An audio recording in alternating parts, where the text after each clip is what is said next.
Assalamualaikum warahmatullahi wabarakatuh. Perkenalkan, nama saya Nina Frianisa dari kelas 1B Prodi Pendidikan Guru Sekolah Dasar Fakultas Keguruan dan Ilmu Pendidikan Universitas Muhammadiyah Profesor Dr. Hamka. Di sini saya ingin menjelaskan materi mengenai konstitusi dan konstitusionalisme di Indonesia.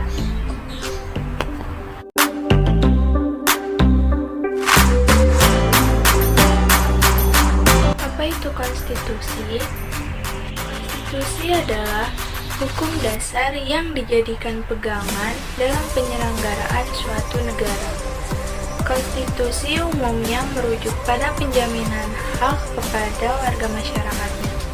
Selain pengertian yang tadi, ada juga pengertian konstitusi menurut para ahli. Di antaranya, menurut Kenneth Clinton Ware, konstitusi adalah keseluruhan sistem ketatanegaraan suatu negara yang berupa kumpulan peraturan yang membentuk dan mengatur dalam pemerintahan suatu negara. Dan yang kedua, Herman Heller, konstitusi itu lebih luas daripada UUD. Konstitusi tidak hanya bersifat yuridis, tetapi juga sosiologis dan politis. Tujuan konstitusi adalah untuk mencapai keadilan, ketertiban, dan perwujudan nilai ideal seperti kemerdekaan, kebebasan, kesejahteraan, serta kemakmuran bersama. Ada berapa sih jenis konstitusi itu? Jenis konstitusi dibagi menjadi dua, yaitu konstitusi tertulis dan konstitusi tidak tertulis.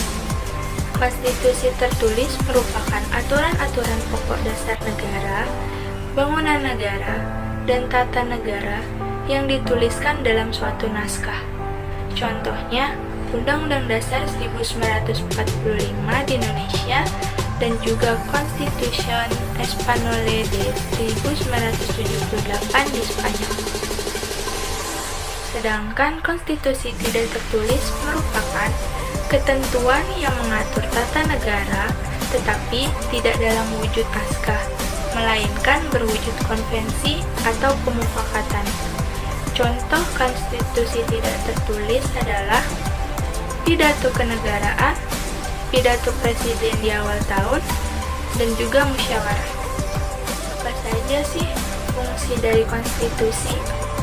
Ada beberapa fungsi dari konstitusi, yaitu menentukan pembatasan terhadap kekuasaan negara, memberikan legitimasi terhadap kekuasaan negara sebagai instrumen untuk mengalihkan kewenangan dari pemegang kekuasaan awal, sebagai pengatur hubungan kekuasaan antar organ negara, sebagai pengatur hubungan kekuasaan antar organ negara dengan warga negara, sebagai kepala negara simbolik, sebagai simbolik pemersatu, dan yang terakhir sebagai sumber hukum tertinggi dalam suatu negara.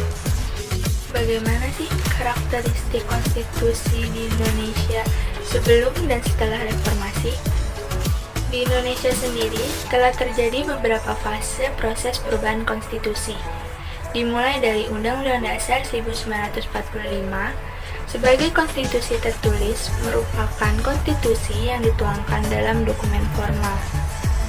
Kemudian, Undang-Undang Dasar Republik Indonesia Serikat, di mana terbentuknya negara serikat dan hanya berlaku untuk negara serikat saja. Lalu, Undang-Undang Dasar sementara 1950 sebagai pengganti UUD RI. UUDS ini menerapkan sistem parlementer. Kemudian kembali ke Undang-Undang Dasar 1945. Adapun perubahan mendasar dari Undang-Undang Dasar yakni jelas sekali terlihat dalam berbagai perjalanan perubahan konstitusi di Indonesia. Jika melihat pada proses perubahan konstitusi dari sejarahnya, beberapa kali kekuatan politik dipergunakan untuk mentafsirkan konstitusi. Mengapa mahasiswa perlu mempelajari konstitusi? Karena Dengan mempelajari konstitusi, mahasiswa dapat mengetahui batasan-batasan atau peraturan negara yang telah dibuat agar hidup masyarakat dapat terhindar dari hal yang dapat merugikan diri sendiri maupun negara dalam menjalani kehidupan berbangsa dan bernegara. Dengan belajar konstitusi, yakni UUD NRI 1945 sebagai konstitusi negara Indonesia, mahasiswa dapat belajar dan memberi contoh untuk berperilaku konstitusional. Sekian penjelasan dari saya mengenai konstitusi dan konstitusionalisme Indonesia. Semoga apa yang saya jelaskan mudah dipahami dan bermanfaat bagi kita semua. Kurang lebihnya mohon maaf. Wabillahi taufiq wal hidayah. Wassalamualaikum warahmatullahi wabarakatuh.